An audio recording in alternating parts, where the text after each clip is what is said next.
Bismillahirrahmanirrahim. Alhamdulillahi rabbil alamin. Wassalatu wassalamu ala al-mab'uthi rahmatan lil alamin.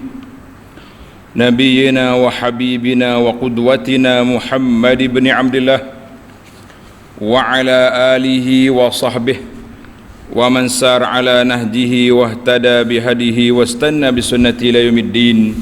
Amma ba'du. Muslimin dan muslimat, para pencinta ilmu, Assalamualaikum warahmatullahi wabarakatuh.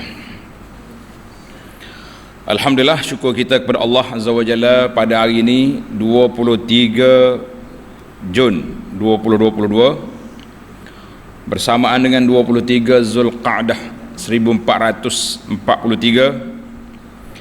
Kita teruskan bacaan kita dalam kitab Hikayatun Fiqhiyatun Mukhtarah, hikayat-hikayat fiqh yang terpilih. Dalam hikayat yang kita baca ini, Al-Hikayatul Wahidah Wathalathun Ba'dal Mi'ah, hikayat yang ke-131, iaitulah kisah seorang tokoh ulama minum zam-zam, kemudian dia dinyatakan kelebihan minum air zam-zam itu. Dia nyatakan kelebihan minum air zam-zam. Jadi yang kita naknya kelebihan minum zam-zam, dan juga kita akan nyatakan sejarah zam-zam sedikit, dan juga adab-adab minum air zam-zam. Hikayat ini diceritakan oleh seorang yang bernama Suaid Simwaw Yedal, Suaid bin Sa'id. Hikayat ini dicerita oleh Suaid bin Sa'id. Qala ra'aitu ibnal Mubarak bi Makkah ata Zamzama. Suwaid dia kata, aku tengok seorang ulama besar nama dia Abdullah bin Al-Mubarak. Sewaktu berada di Mekah, dia pergi ke telaga Zamzam. Dia pergi mana? Pergi ke telaga Zamzam. Fastaqa syarbatan, maka Ibn Mubarak pergi ambil telaga air Zamzam nak minum. Summa istaqbala al-qiblah. Tengok, ini dia panggil cara dia panggil cara minum zam-zam. Ambil air, kita pun pusing ke arah kiblat, kan? Pusing ke arah kiblat. Faqal, dia pun bagi tahu. Ini cara ulama ni, dia nak buat benda, dia bagi tahu dalil dia. Kenapa aku buat macam ni? Allahumma inna ibna abil mawal. Dia kata, ya Allah, sesungguhnya ibnu abil mawal, kita akan sebut nama dia nanti, haddatsana an Muhammad ibn al-Munkadir an Jabirin anin Nabi sallallahu alaihi wasallam. Jadi Ibnu Mubarak riwayat daripada abil mawal, daripada Muhammad ibn al-Munkadir, daripada Jabir, seorang sahabat. Jabir menceritakan daripada Nabi sallallahu alaihi wasallam, Nabi bersabda, ambillah peluang berselawat. Setiap kali sebut nama Nabi, jangan lupa kita berselawat. Kita berselawat. Allahumma salli ala Muhammad wa ala ali Muhammad. Annahu qal, Nabi kita bersabda, ma'u zamzama lima syuribalah. Ma'u zamzama lima syuribalahu. Air zam-zam itu menjadi penawar mengikut niat orang minum. Kita minum nak niat apa? Ya Allah, ya Tuhanku, aku ni sakit. Jadi dia penawar, penyembuh, kita bismillah, kita minum. Jadi penawar. Aku ni payah mengaji, minta cerah hati. Apa saja pun mengikut niat. Zam-zam, ma'u zam-zam lima syuribalah.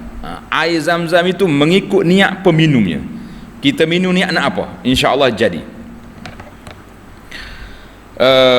Hadis ini sahih, diriwayat oleh Imam Ahmad, Ibnu Majah, Daruqutni dan lain-lain lagi. Yang mana? Hadis Zamzam 5 syuribalah. Kemudian kata di Ibnu Mubarak, dikata wa hadza asyrabuhu li'atashil qiyamah. Aku minum ini niatnya minta Allah Taala hilangkan dahaga pada hari kiamat. Summa syaribahu, dia pun minum. Tengok Ibnu Mubarak cerdik, dia tak ambil hak kecil-kecil tadi, minta nak kaya kau nak tu nak ni ke, minta nak suruh aku tidak dahaga pada hari kiamat. Allahu Akbar. Ini dipanggil orang cerdik, dia tak ambil yang kecil, ambil yang besar. Kisah ini, hadis jelas dah tadi, kisah Ibn Mubarak ni disebut oleh Imam Az-Zahabi dalam kitabnya Siyar A'lamin Nubala, terjemah Abdullah bin Al-Mubarak. Tuan-tuan tengok dalam juzuk yang ke-8, muka surat 393, 394 ada di sana. Dilalatul qisah. Hadis hikayat ini hadis ini apakah dalil? Dalil sunniyatus syurb min ma'i Zamzam. Sunat, galakkan, elok sangat apa dia? Minum air Zamzam. Kita minum air Zamzam kalau kita ada peluang minum. Orang pergi Mekah, tuan-tuan dan puan-puan yang pergi haji, yang pergi umrah, minum Zamzam, jangan duduk minum air lain. Pergi masjid, masuk segelah, bismillah.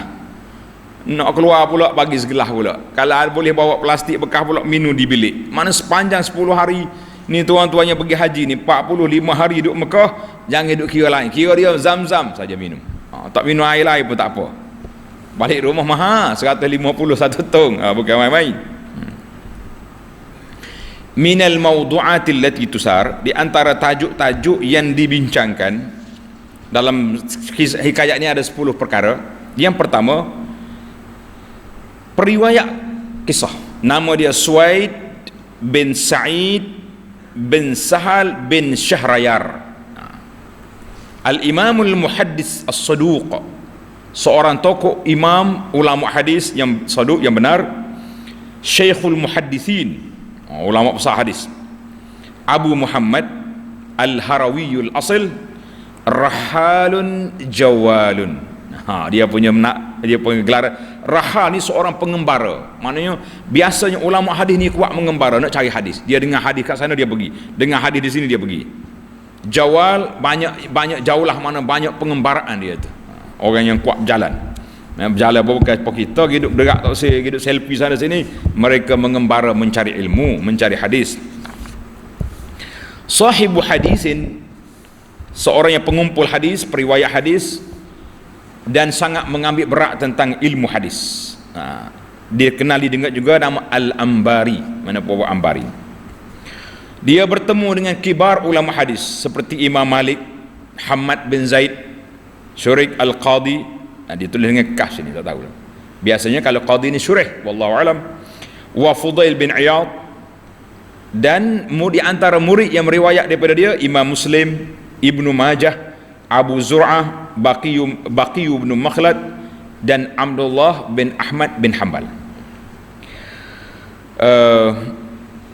Ulama sentiasa pergi menghadap dia, belajar dengan dia. Ahmad bin Hanbal menghantar 2 orang anak dia, Saleh dan Abdullah, supaya pergi menimba ilmu daripada Suaid. Qala al-Bukhari, cuma dia ada masalah di akhir hayat.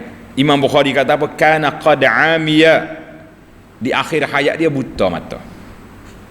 Maka bila dia buta, dia pun tak ingat, dia nak baca tak boleh. Ada kalanya dia telah meriwayatkan hadis yang bukan daripada dia. Bahkan Imam Ahmad kata la ba'sa bihi, aku harap dia ni seorang benar. Bukhari kata hadis Suaid mungkar. Sebab tadilah, oleh kerana dia sudah jadi apa ni, terlupa dah ingatan dia, maka menyebabkan dia jadi tak ingat. Walah khasafih ulama hadis telah membuat kesimpulan tentang Suaid. Saduqun fi nafsihi, seorang yang benar dalam jiwa dia, orang yang baik, bukan penipu. Tetapi oleh kerana dia dah buta, menyebabkan dia meriwayat hadis bukan daripada riwayat dia. Dia tak ingat. Fa'afshafi, maka Ibnu Ma'in sangat keras mengkritik Suwaid dalam bab hadis. Dia kata halalud dam, Allahu akbar, mati pada tahun 40, mata sanata arba'in, umur dia 100 tahun. Menasabah dah lah tu. Kata di Haidar, penulis kitab ni kata, aku ambil pandangan ulama ini daripada kitab Taqribut Tahzib Ibn Hajar. Dan kenapa aku sebut kritikan ulama kepada dia? Kenapa? Dengar tuan-tuan. Sedangkan di peringkat awal semua kata dia ni muhaddis, orang yang hebat dalam bidang hadis, tapi kenapa di akhirnya orang kritik dia, tak boleh ambil hadis dia? Supaya manusia mengetahui bahawa bagaimana ulama-ulama hadis begitu teliti menjaga hadis Nabi sallallahu alaihi wasallam daripada dimasuki oleh riwayat-riwayat yang bermasalah. Sampai mereka begitu keras mereka meletakkan dalam bab al-jarh wa ta'dil. Mari zaman kita ni pula, masya-Allah, dia bermain-main dengan ilmu hadis. Kalau kita bicara tak boleh nak putus, buka tabir tanya Nabi, mari nyok-nyok mari depan dia cakap ini hadis sahih tak sahih. Ini apa? Ini permainan apa dalam dunia ilmu ni? Permainan apa? Main TikTok dengan benda-benda ilmu jangan. Nak main TikTok melompat itu cerita lain. Tapi main TikTok dengan ilmu hadis ada disiplin yang begitu ketat. Jangan duduk suka-suka buat dia punya kaedah sendiri. Boleh jumpa Nabi yaqazah, mari duduk tasihkan hadis, ataupun dia jumpa dalam mimpi boleh tasih, ataupun macam-macam kaedah. Kita kata tidak. Ulama, kita selalu cakap ulama dah selesai. Memang ulama hadis dah selesai masalah ilmu, disiplin ilmu hadis. Kita pun tak terlepas kadang-kadang meriwayat hadis yang dhaif, tapi nyatakanlah hadis itu kelemahan dia, dhaif dia dan sebagainya. Itu masalah bila kita mencipta sendiri kaedah nak mentasihkan hadis, maka celadu habis dunia ini.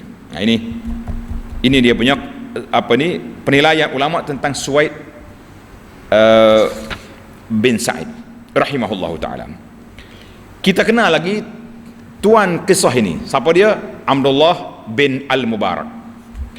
Abdullah bin Mubarak ni seorang imam yang hebat. Az-Zahabi kata apa? Abdullah bin Al-Mubarak bin Wadih, Al-Imam, Syekhul Islam, alim zamanih, mana tokoh ulama besar pada zaman dia, Amirul Atqiya fi waqtihi. Maknanya orang panggil orang yang sangat bertakwa pada zaman dia. Gelaran dia Abu Abdurrahman Al-Hanzali, Maulahum At-Turki, summa Al-Marwazi, Al-Hafiz, orang yang hafal hadis. Kalau Al-Hafiz zaman dulu dia bukan hafal Quran. Zaman yang kita hari ni Al-Hafiz kat belakang tu orang hafal Quran tu. Hafal ke tidak wallahu alam, itu terpulang dia dengan Tuhan. Sama ada dia nak menyuruh dia hafal Quran, dia tulis nama dia Al-Hafiz. Jadi ikut dia lah masing-masing. Al-Ghazi, tengok ni, seorang pejuang. Setahun dia pergi haji, setahun dia pergi perang. Ni Abdullah Mubarak, hebat. Dia lahir pada tahun 108 dan dia menuntut ilmu ketika umur 20 tahun. Maknanya dia bukan daripada kecil lagi. Di antara syekh dia Ar-Rabi' bin Anas Al-Khurasani, A'mash, Imam Abu Hanifah, Hamad bin Zaid, Malik bin Anas, Al-Lays bin Sa'ad, Ibnu Lahiyah, Ibnu Uyainah dan lain-lain. Di antara murid dia yang masyhur Sufyan Ats-Tsauri, Abdul Razak, Yahya bin Ma'in. Ini dia panggil rijal fil hadis, mana orang-orang yang tokoh-tokoh dalam bidang hadis belakang ni. Dan ramai lagi lah, tak mampu kita nak nak ambil dia punya senarai, kalau tidak jadi kitab, jadi cerita Ibnu Mubarak pula dia ni. Jadi Ibnu Mubarak rahimahullahu taala orang panggil Amirul Mukminin fil hadis pada zaman dia tu, Amirul Mukminin fil hadis. Adapun Ibnu Al-Mawal yang menceritakan hadis tadi, sebagaimana disebut oleh Az-Zahabi, kata Ibnu Abil Mawal. Ibnu Abil Mawal, Ibnu Abil Mawal Dia ni Abdullah Al-Makki wa huwa minad du'afa, daripada orang yang lemah ni. Wa warada fi tahrir taqrir al-tahzib Abdullah ibn al-Muammal bin Wahab. Ini ada katanya betul balik daripada Az-Zahabi, dia betul balik. Mula-mula Ibnu Abil Mawal, lepas tu dia kata Ibnu Al-Muammal. Abdullah Al-Makki bin Wahab bin Wahabillah Al-Makhzumi Al-Makki dhaiful hadis. Hadis dia lemah. Mana riwayat dia lemah, daripada tabaqah yang ke-7, mati pada tahun 160 Hijri. Baik. Seorang lagi yang merawi hadis nama dia Muhammad Ibnul Munkadir. Ini dia panggil rijalul hadis. Muhammad Ibnul Munkadir bin Abdullah Al-Imamul Hafiz Al-Qudwah. Zahabi bagi penilaian imam yang hafal hadis dan seorang tokoh yang diikuti. Syekhul Islam Abu Abdullah Al-Qurashi At-Taimi Al-Madani, dilahirkan pada tahun Bid' wa Thalathin, maknanya tahun 30-an, 30 Hijri, 30 atas. Dia kalau Arab ni kata kalau bid'un tu 1 hingga 9, mana umur dia tahun 31 sampai 39, maknanya 30-an lah kita panggil. Dia banyak meriwayatkan hadis daripada Nabi sallallahu alaihi wasallam. Dia direct, orang panggil hadis dia mursal sebab dia angkat terus. Wa Salman wa Abi Qatadah wa Asma binti Umais wa Aisyah wa Abi Hurairah wa Ibn Umar wa Jabir wa Ibn Abbas dan lain-lain. Meriwayat daripada dia Amr bin Dinar, Az-Zuhri, Hisham bin Urwah, Abu Hazim Al-A'raj, Muhammad bin Wasi', Malik bin Anas, Ja'far As-Sadiq, Al-Auza'i, Abu Hanifah dan lain-lain. Ali Al-Madini kata lahu nahwu mi'atai hadis. Dia ada 200 hadis yang masyhur. Al-Humaidi kata hafiz, Ibnu Ma'in kata thiqah. Imam Malik kata kana Ibnul Munkadir sayyidul qurra, mana ketua bagi orang yang ahli ilmu, pembaca. Sifat dia wa kana Ibnul Munkadir kathirul buka, mana banyak menangis, mana kalau dia solat tahajud tu menangis dia. Mifdalan, seorang yang hebat. Kariman, pemurah. Yu'til ulama wal ubad, dia bagi nafkah kepada ulama-ulama dan ahli ibadat, bagi duit supaya mereka tak mikir nak pergi cari makan. Duduk ibadat, duduk di masjid apa ni, mengaji, sebarkan ilmu. Allahu Akbar. Mati dia pada tahun 130. Tamatlah tokoh-tokoh yang nama disebut dalam kitab kita ni. Ini manhaj al-hikayat fiqhiyah. Sekarang kita masuk pada tajuk kita. Tajuk kitanya kisah munculnya telaga Zamzam. Jadi sekarang ni saya nak tunjuklah, kita tunjuklah kitab kita kan. Mungkin kita ada kitab buku ni. Dalam buku sejarah Mekah ni, Abu Anas afallahu anhu wa an walidayhi telah nukilkan cerita panjang tentang sejarah munculnya telaga Zamzam dan sejarah Zamzam hilang jumpa balik. Nabi Ibrahim bila datang ke Mekah, bawa isteri dia Hajar dan anaknya Ismail, dia telah meninggalkan dua beranak ni di tepi, di tapak Kaabah. Ibrahim letak anak dua orang ni, dia pun berpusing nak balik ke Syam, ke Palestin. Hajar pun tanya dia, Ibrahim, nak gimana tu? Ibrahim tak jawab. Ni dalam Bukhari ada ni, kita panjang dalam buku kita ni. Ibrahim ila ain, nak gimana? Ibrahim tak jawab. Hajar tanya 3 kali. Tanya kali yang seterusnya tak jawab juga. Hajar pun tanya, Ibrahim, Allahu amaraka bihadza, Allah ke suruhmu tinggal aku sini, dua beranak sini? Ibrahim alaihissalam jawab, bala, amarani rabbi, Allah Ta'ala perintah. Dengar ni muslimat kita, bila dengar hak ni, Hajar kata apa? Izhab idzan lan yudayyi'ana Allah. Ibrahim, gilah, nak gimana?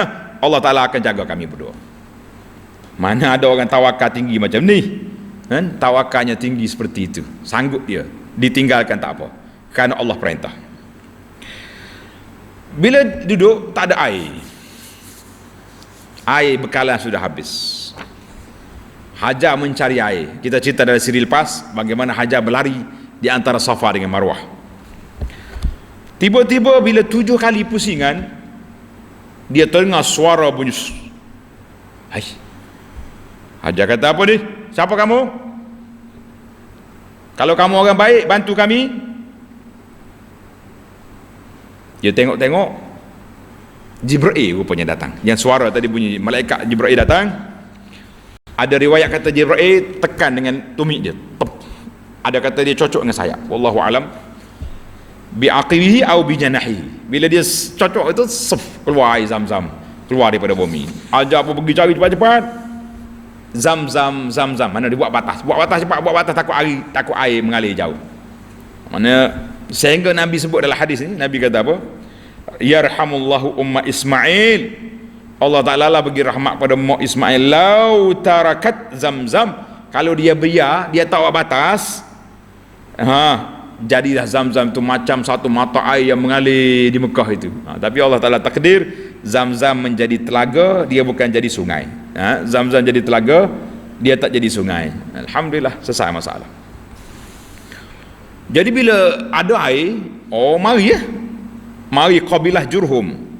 Dia tengok ada air di Mekah, minta izin nak duduk di Mekah. Lama-lama Ismail pun dah besar, dia kahwinkan dengan kabilah daripada Jurhum tadi. Jurhum mari daripada Yaman. Besar dah Ismail. Panjang lagi lah cerita tentang Nabi Ibrahim nak sembelih Ismail. Yang kita nak ambil Telaga Zam-Zam hari ni. Fokus kita di situ. Nak baca sejarah dalam ni ataupun tengok dalam YouTube. Tuan-tuan tengok dalam YouTube, dalam Abu Anah Madani Halaqah tu, cari Rihlah Haji. Kita cerita panjang tentang peristiwa-peristiwa yang ada ini. Alhamdulillah. Kemudian bila lama-lama Jurhum nakal, dia buat maksiat. Ada yang zina dalam Kaabah, ada yang curi harta Kaabah, yang akhirnya air Zam-Zam kering Zam-Zam. Allah nak azab mereka, kering air Zam-Zam. Jadi puak-puak Jurhum ni ambil campur dalam Zam-Zam tu, senjata benda-benda tok situ. Hilang berapa tahun, hilang Zam-Zam, terlama juga hilang tu. Sehinggalah mari Amul Fil, tahun Nabi kita nak lahir, tahun gajah. Bila mari tahun gajah, orang pakat lari belakang daripada Mekah, tinggal Abdul Muttalib. Tok Nabi tak lagi. Dia penguasa Mekah, dia pergi doa kat Kaabah. Dia kata, ya wahai tuan Kaabah, Abraha nak serang Mekah ni. Abraha pun dengar cerita terkejut. Pelik Abdul Muttalib ni. Aku rampas unta dia pergi cakap dengan tuan Kaabah. Bukan minta unta dia, minta selamat. Dia pun tengok dalam mimpi dia, Abdul Muttalib bermimpi suruh gali situ, gali tempat tu. Jadi dia pun, betul ke ni gali ni? Lama-lama mimpi pula. Maka ketika itu dia bawa anak dia nama Al-Haris bin Abdul Muttalib nak pergi gali di tempat yang dia mimpi tu. Menggali sini jumpa air. Puak Quraisy pakat main dia kata wastakhaffat aqlahu. Abdul Muttalib tak betul, tak cukup ubat kau nak duk gali di sini, tak apa benda cari kerja ni, tak ada. Gali-gali sebelum jumpa air tu, dia jumpa ni harta yang ditinggal oleh puak Jurhum dulu. Pada bila jumpa harta pakat mari nak share dengan Abdul Muttalib. Dia kata waktu baru gali baru ni kata aku mereng lah, gila macam-macam, pergi jauh. Mari pula. Kemudian Abdul Muttalib gali lagi, jumpa Telaga Zam-Zam, keluar air. Allahu Akbar. Inilah mana. Bila keluar air, puak Quraisy ni nak bagi dengan Abdul Muttalib. Ya, kita bagi air ni mana boleh? Tak boleh. Ini aku punya ni. Aku waktu nak gali mau perli-perli. Akhir sekali puak-puak Quraisy pakat dengan Abdul Muttalib nak pergi jumpa dengan ahli bomoh besar. Dia panggil kahin, ahli nujum macam kita ni tu, bomoh besar lah. Raja bomoh masa tu. Nama dia di Bani Sa'ad bin Huzaim, di pinggir bumi Syam. Nak pergi jumpa Tok Bomoh ni, nak jatuh hukum hak siapa ni Telaga Zam-Zam ni, boleh siapa. Huh, punyalah tomok pok dia. Kalau dia pakat Abdul Muttalib baik-baik, boleh je minum air. Tapi bahasa jenis jahat orang panggil.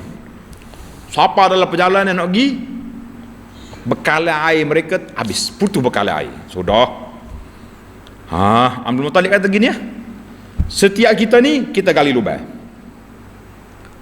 Kalau jumpa air, maknanya telaga Zamzam itu hak dia. Gali lubang, telaga Zamzam itu hak dia. Dan siapa dia tak gali mati, kita pakai lubang hak dia gali tadi, pakai tibus situ lalu. Jadi kubur dia. Hai.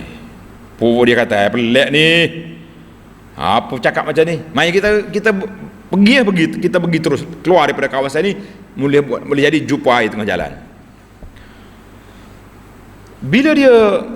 Bila bangun nak pergi, falamma ba'atha, bila Abdul Muttalib bangun, unta dia pun bangun, wa izal ma' yanfajar min tahti khuffiha, tiba-tiba air keluar daripada tepak kaki unta tadi, keluar air situ.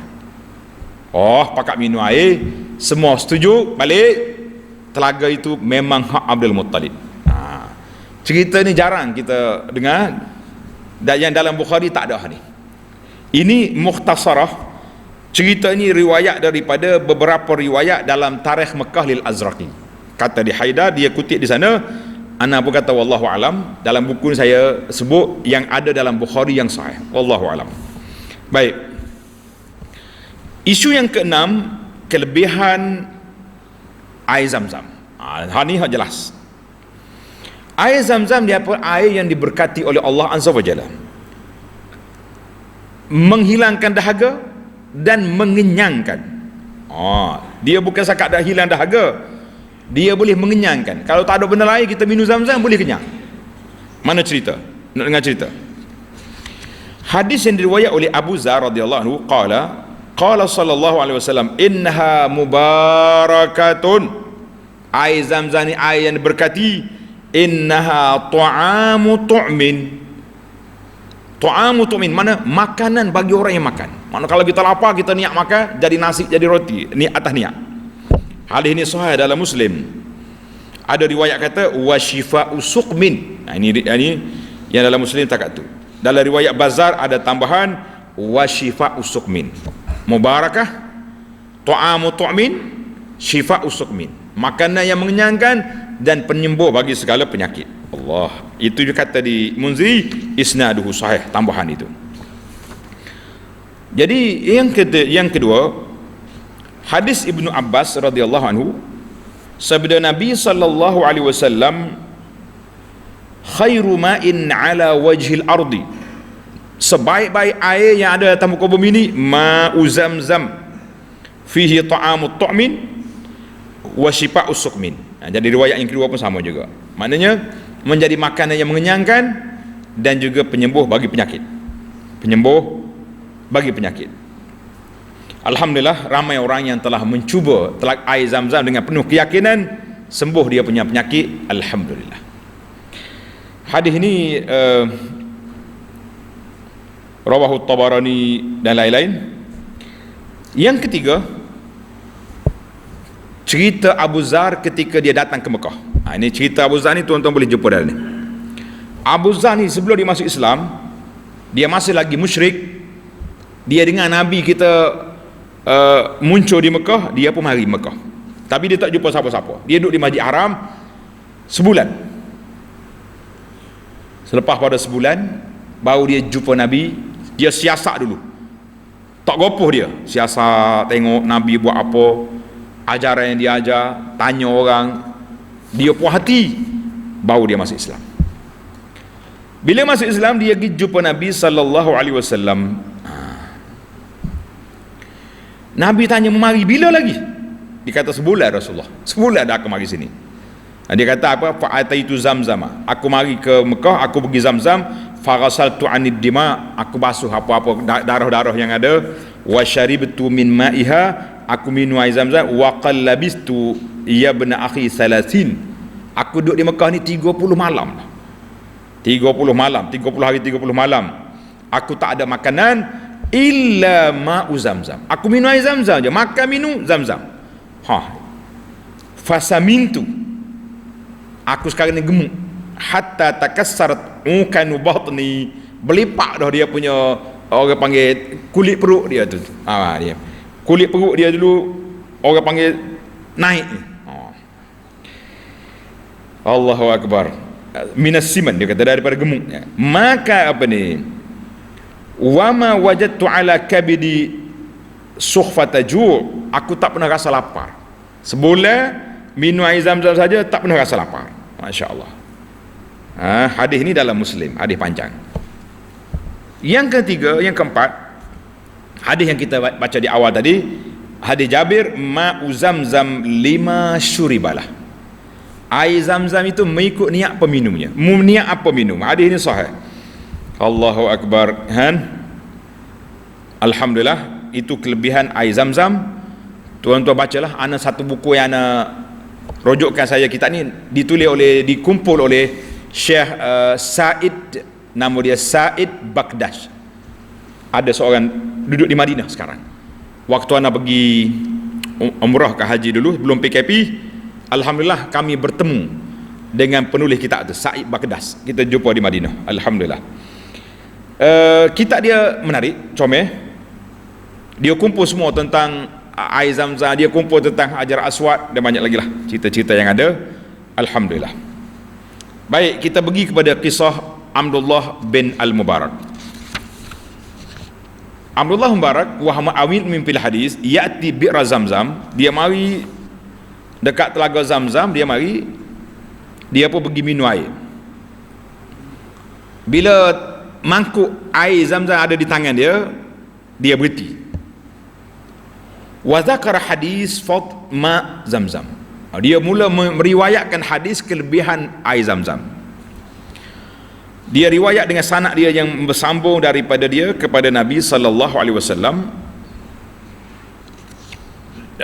Dia menceritakan bahawa Zamzam itu mengikut niat peminum, tapi dia sendiri niat paling besar sekali. Aku minum ni, ya Allah, selamatkan aku daripada dahaga pada hari kiamat. Masya-Allah. InsyaAllah kita pergi haji ni, kita nak niat selain daripada niat minta sembuh penyakit, minta apa ni, kita nak niat, ya Allah, aku nak minum Zamzam supaya aku tidak dahaga pada hari kiamat. Amin ya rabbal alamin.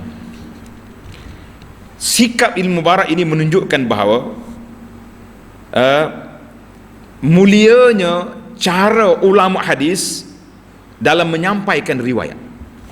Bila dia jumpa air Zamzam, dia riwayat tentang Zamzam, bagaimana cara minum, bagaimana Allah. Kita kata itulah ulama-ulama hadis yang sangat mengambil berat tentang ilmu hadis. Kita hari ni sibuk duk bagi photostat sanad, pergi sana bagi sanad, sini bagi sanad. Orang yang boleh sanad tu hadis 40 pun tak khatam. Kau duk main kumpul sanad. Jadi ada juga dia panggil orang ni al-hiwayah jam'ul asanid. Hobi dia mengumpul sanad. Tak mengumpul ilmu hadis, kumpul sanad. Saya sanad ni. Alhamdulillah, kita sini pun kadang-kadang kita panggil juga orang bagi sanad. Dah orang duk bagi belakang, kita panggil suruh bagi. Alhamdulillah. Jadi cerita sanad ni baru ni seorang Allahyarham, meninggal ada dia, Syekh Husni Ginting. Nama dia, orang dia duduk Mesir. Dia kata, aku berjalan di Malaysia ni nak pergi cari sanad ulama-ulama, tuan-tuan guru kita di negeri ni yang ada sanad Syekh Yasin Al-Fadani rahimahullah ta'ala. Jadi dia cerita, dia pergi situ, pergi sini, sampai sini pondok ni, kita pun salah cerita. Anak kata alhamdulillah, bapak saya Allahyarham Tuan Guru Haji Amr Rahman ni mengaji dengan Syekh Yasin. Abang saya belajar Mekah mengaji dengan Syekh Yasin, bukan cakap mengaji, jadi driver Syekh Yasin. Syekh Yasin nak pergi mana-mana tolong bawa kereta. Buku kitab-kitab sanad Syekh Yasin terkumpul di masjid kita, di rumah kita ni, alhamdulillah. Anak sendiri bila pergi Mekah, ayah Allahyarham bawa pergi jumpa Syekh Yasin. Bolehlah sanad dia bagi tu. Dia kata, izan wajadtu bughyati, dia kata aku jumpa dah orang yang ada sanad di Syekh Yasin di kawasan ni.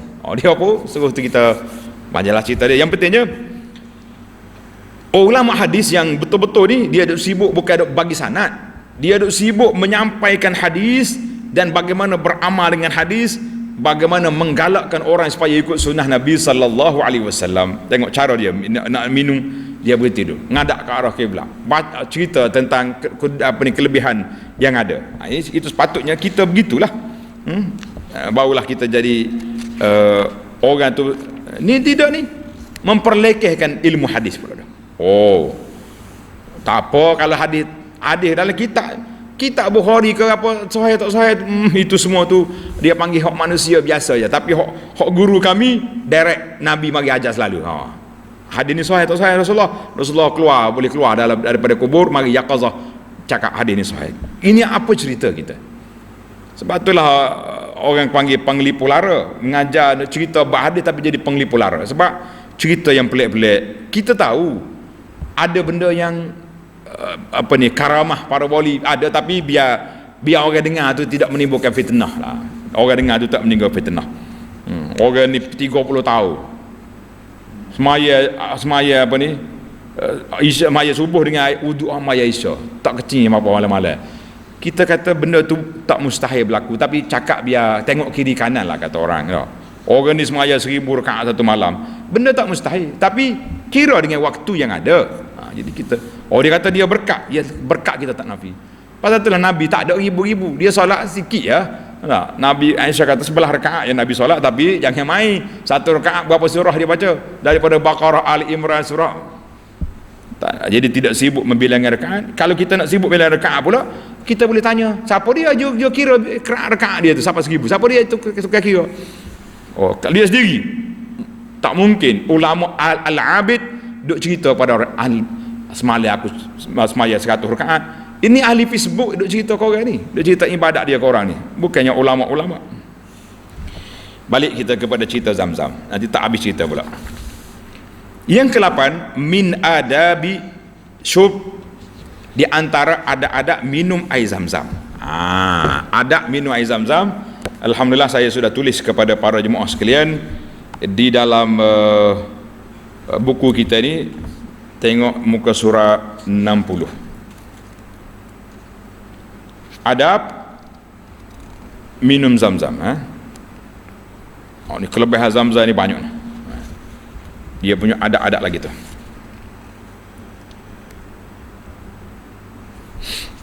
Baiklah. Tengok dalam kitab ni adab minum Zamzam. Yang pertama, tulis.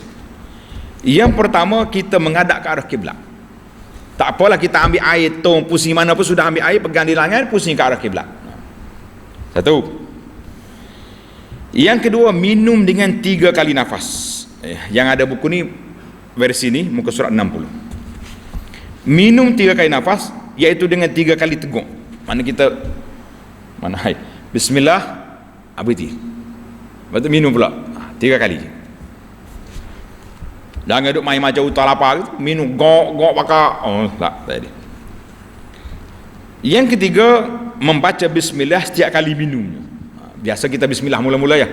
Zamzam ni setiap kali minum.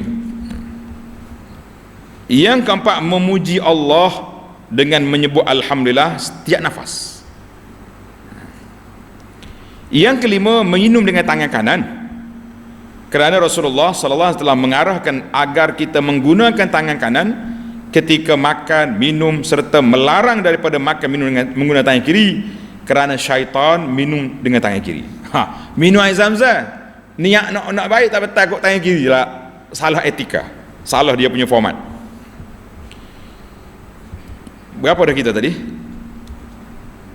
1, 2, 3, 4, 5. Yang keenam, berdoa setelah minum air Zamzam, kerana ia merupakan satu antara waktu yang diperkenankan doa. Di antara doanya, tuan-tuan baca doa ni, ikut belajar semua ni.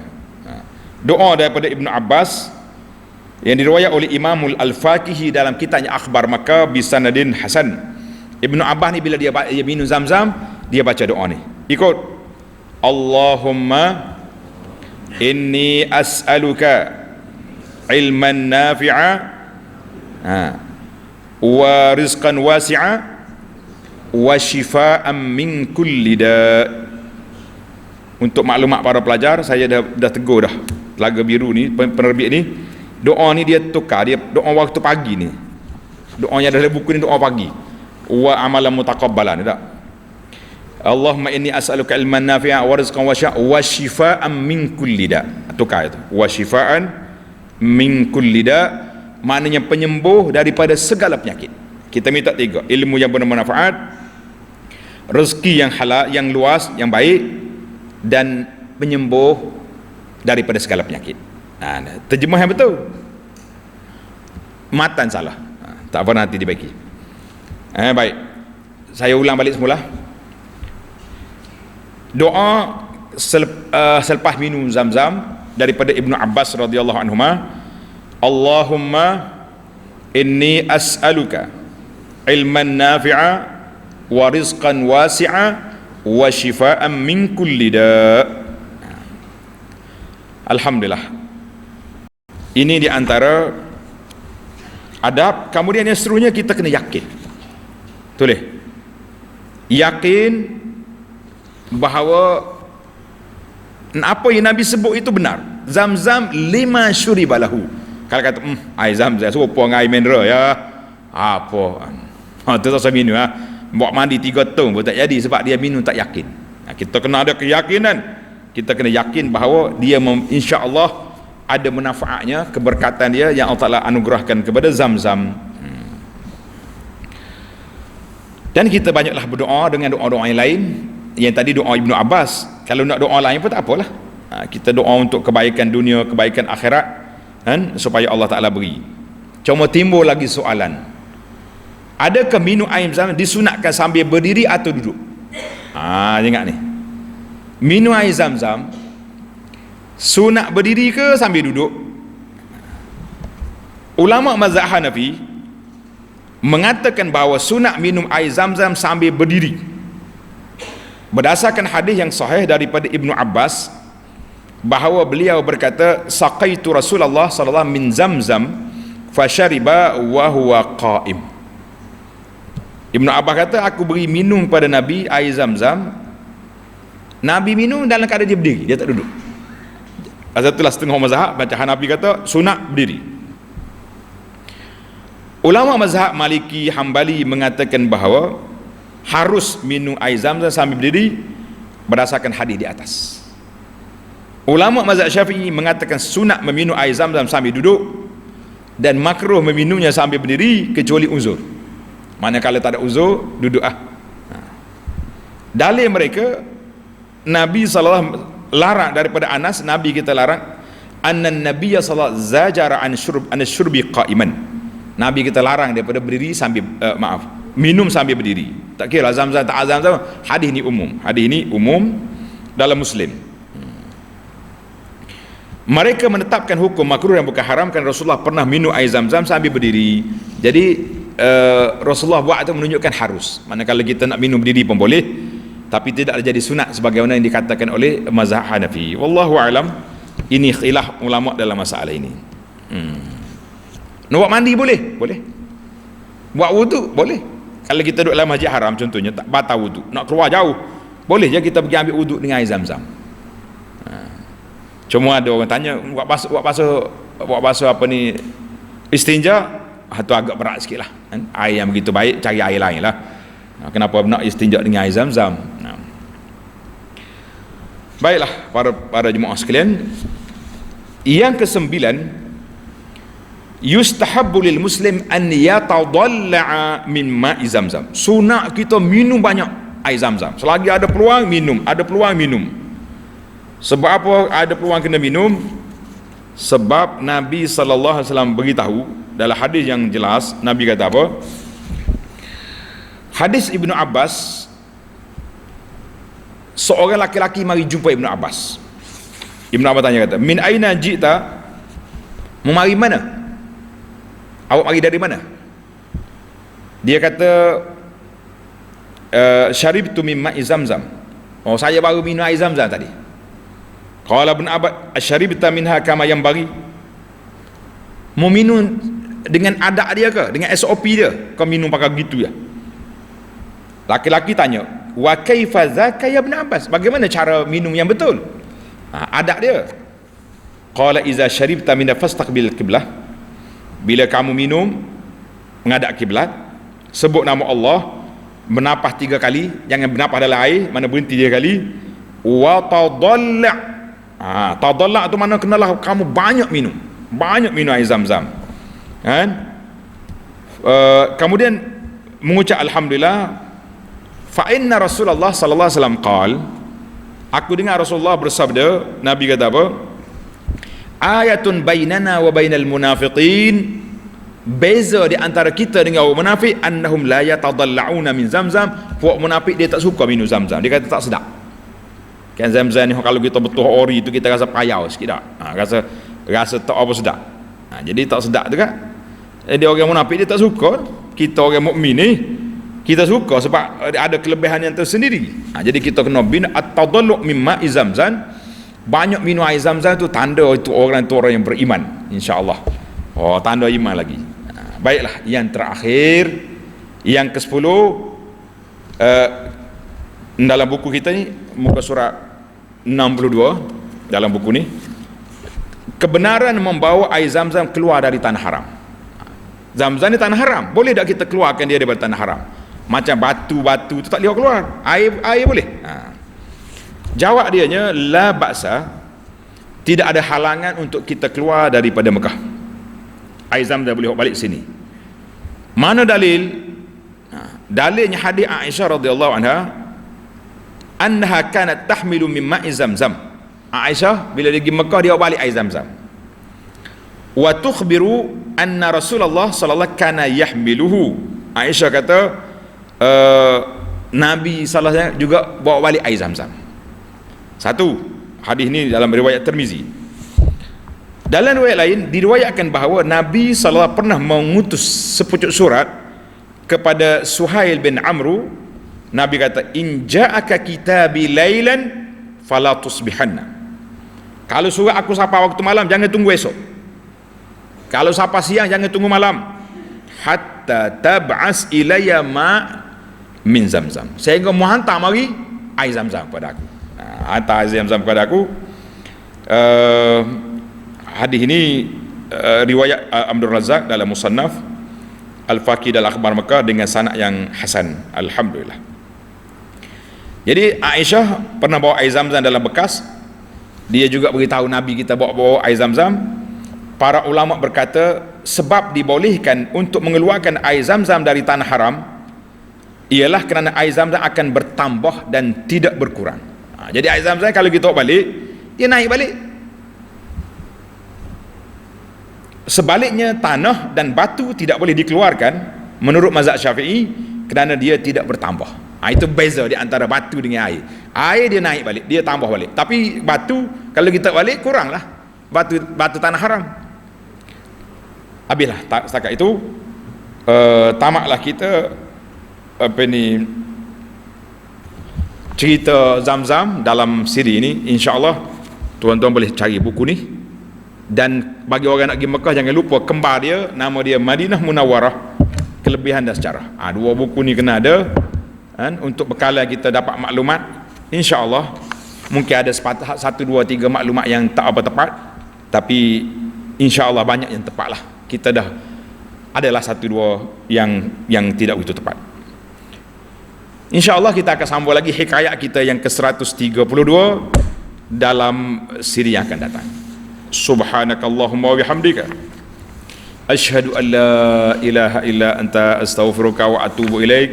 Wa sallallahu ala nabiyyina Muhammadin wa ala alihi wa sahbihi ajma'in walhamdulillahi rabbil alamin. Wassalamu alaikum warahmatullahi wabarakatuh.